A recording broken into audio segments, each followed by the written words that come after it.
What kind of ecosystem have you purposely built that almost seems to be feeding into the other? This is not something that was planned, that let's create an ecosystem.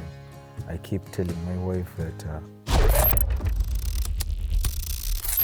we're enjoying all the meals yesterday, and today the chef has taken us to the garden, and Mr. Faizo has introduced us to the different places. So where did the dream of starting Kaynela start? They came here to farm, but then ideas started forming. Their idea is to make tourism the catch for you, and then you learn something about farming. This is a space of more than 300 acres of beautifully created spaces. Find some time to break away from city life, town life, and reconnect as a family, as lovers, as friends in these beautiful places where you do some culture, you do farming, and you will do quite a number of things. originally we didn't have this kind of dream, this kind of setup. We were only into farming. We wanted, I wanted a village. She had a village, me, I don't have a village. So I wanted a village life. So that is how all this came by. After buying land from this end, that is how the dream started pushing itself to what it is right now. So you got the land, then how do you now settle on marine agriculture or farming with tourism? Because we're teaching people how to do farming, we started this, and then we realized that most young people don't love farming anymore. People have land, but they believe farming, some people believe farming is for rich people, others believe farming is for backward people or people that didn't go to school. Punishment? It was looked at as a punishment. So we started this to bring life to farming, and we're sending message to people that you can do farming in a simple way. You don't have to have a huge land, or you don't need a lot of money. So we started small, like he said. We came here and started with 20 acres, and we've been expanding slowly. So the tourism bit came in when people are coming here to learn, but then the journey is far, so they complain. They started asking if they can have, let's say, a lodge within where they can sleep, and then continue from there. So that's when we said, how about we introduce the accommodation? Yes, that's where we are today.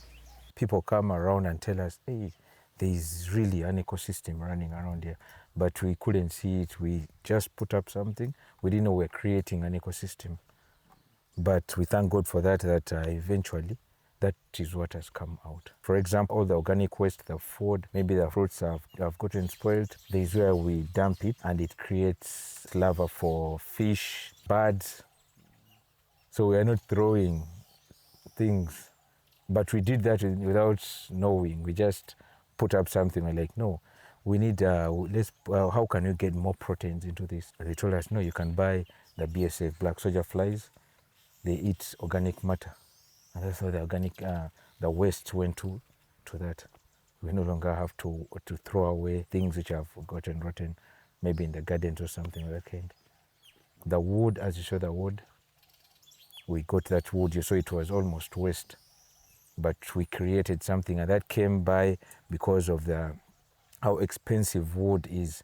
Since we were creating a lodge, we needed that natural touch, so we wanted to put in wood. We found it so expensive, but again, we were like, why don't we do it from here to reduce on the expenses? The original plan was to put in our cottages, in our lodges, but it has expanded. People want to buy it.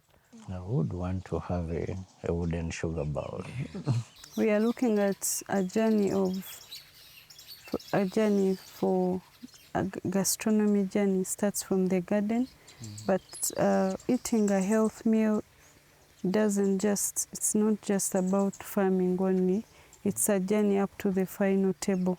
So even how you present your food, it should be in an environment that speaks to you that you're still a farmer. That's why you use our tablecloth is banana leaves, then the clay. So sometimes some people find it hard with us, especially the chefs, to adjust to that because they're used to the other environment, the setup, the modern kitchen. But again, we want to make life simple. Life should be simple. Most especially if you have something like this, you should, utilize what you have. Yeah, it is sustainable. You don't. It doesn't need a lot of money for you to manage things, but even in farming, you manage farming within what you have, within the resources you have is where you can be able to make your own fertilizer. You don't have to go to the market and buy. So it becomes simple and easy, but it's very sustainable. Invite us to this place. How do you market this place? What kind of briefing do you give someone? When we get a guest, we have to inform the guests beforehand that we are into culinary and culture, first of all. So we are old school. We are doing most of the things the old school way. We don't have chips. It's not that we cannot prepare it, but we are trying to bring back the old school way so that the kids can really know where they come from, what is supposed to, what was eaten before. So all that is told to the guest before he or she even finishes the booking, so that he or she can understand where he or she is going. It is very important for us. That's why we tell our guests what we have before them coming. We have platforms, social media platforms, where we share our content. Tourism, before someone visiting, they will first check on your website. So through social media, people have known us, but we also work with different organizations like UTB. They've been promoting us. We have other people in different private businesses. Mr. Amos Wekesa recently, he was here for the second time. So whenever we get those guests, they share their experience, and through their sharing, we've been able to get more guests and of course referrals here. I can testify that most of our guests here, there's a referral from someone, which is something that we are really grateful about. You talked about sustainability. You live in a place which does not have power. How do you go about that? Because I see a lot of solar panels here, and I saw generators were moving around. We came to this place. It's in the middle of nowhere, as Wekesa stated it. It's a place which is in the middle of nowhere. So basically, we didn't find power this side. But luckily, as we had settled in, there's a foreigner who came in and installed a solar system around to supply the village. That is how we got connected to solar first. Then in due course, we got our own solar system, our own solar set. And right now, it's what we are using basically. The generators, it's more a backup, which is rarely used, but sometimes when it's the rainy season, the sun is low, that is how the generator comes in, but it is rarely used. Again, by extension, you see a lot of sustainability and a lot of use of earthy materials. For instance, in the rooms, I see a lot of stone, I see a lot of wood. When they serve me a meal, it comes in a glass pot, you know. So there's a nostalgia of having some sewer water there. What kind of philosophy did you have in mind, or do you have in mind, in trying to do the different points, to develop the different points at this lodge or farm? To be honest, we are natural lovers. Him and I, we are not so far from each other. Yeah, he's so much into nature, and myself as well. So, of course, when you love something, it's what you want. You want everyone to love what you love as well. So here, most of the things, we want it to be organic. That's the message basically, because the whole point for us, tourism is just a by the way, but the whole idea was to teach people how to eat healthy, organic way. We've just started introducing, because of sometimes the kids, they want to have chapati, but that's not us. But of course, these are guests. You can't say no. That's what they wish to have. But the whole idea is to that message from the garden to the final table, even in the room. I want nature to speak to me. When I go out, I want to connect to nature. So everything here will still go back to, it's an ecosystem, because it's around nature. And then there's being having nature. There's being lovers of natural things, but there's also a deliberate or something that naturally comes in the creativity of things. As I was showering in the bathroom, I was looking at the walls. I was looking at the stones under my feet. That is, as she said, we are nature lovers. You see, when you're passionate about something, you really do it to your best.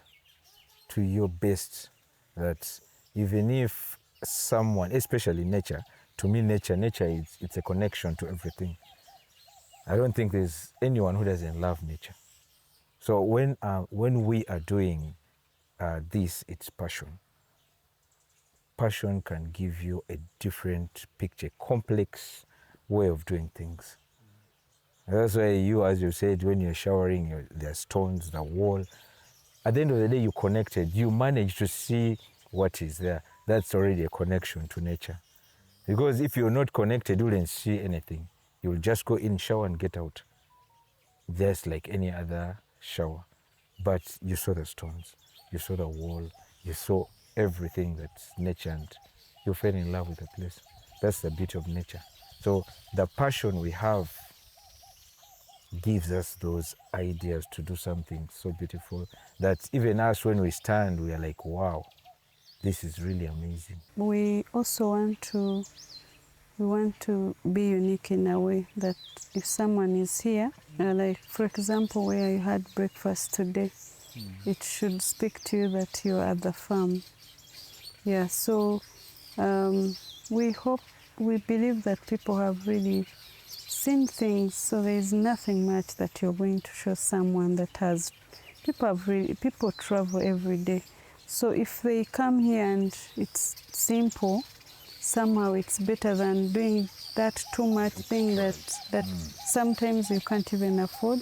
So we wanted to have a calm place, a place that connects to you, like he said, but also a place, a message takes you back to remind you that this is a farm.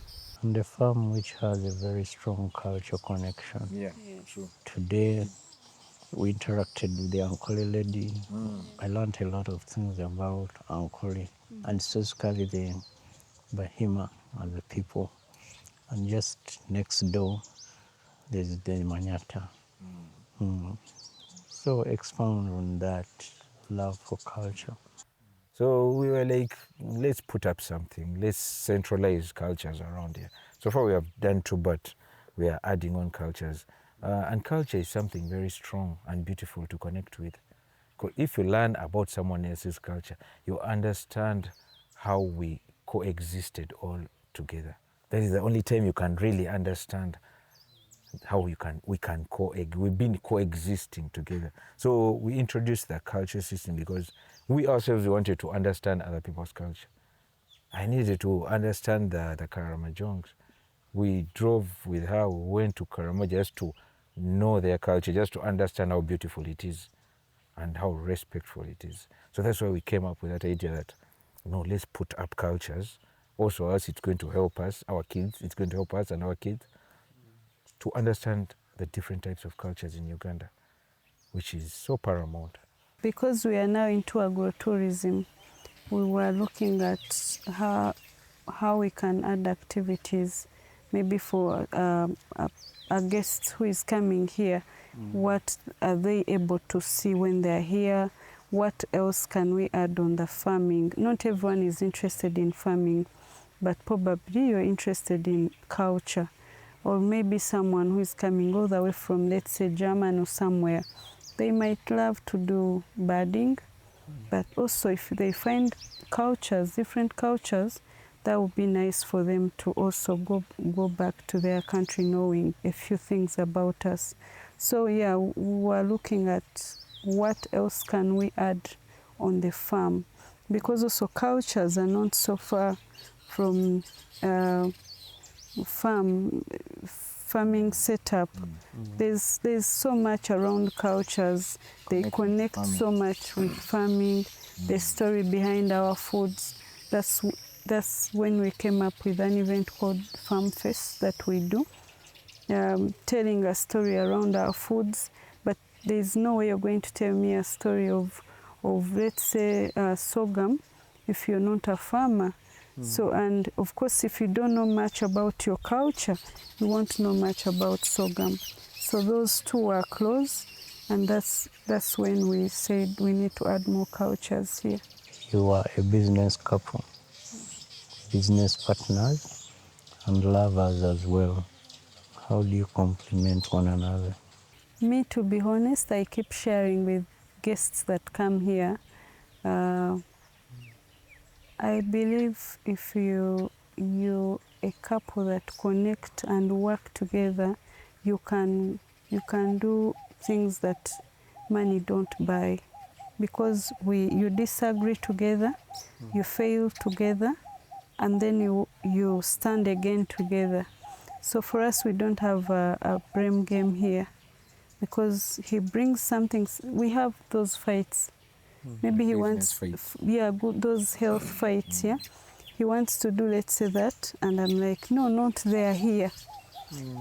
We disagree, but then we agree, and to be honest, it's a blessing working as a couple.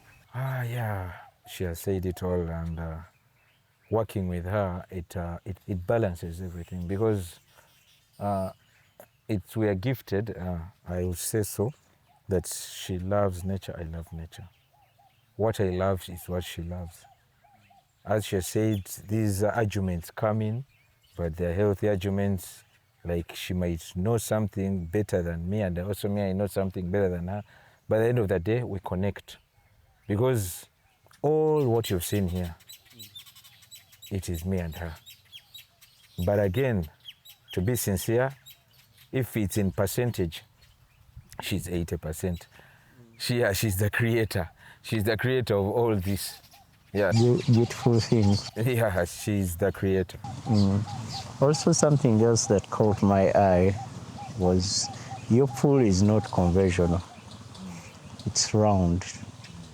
It goes round. So I walked around and then I found myself at the same spot.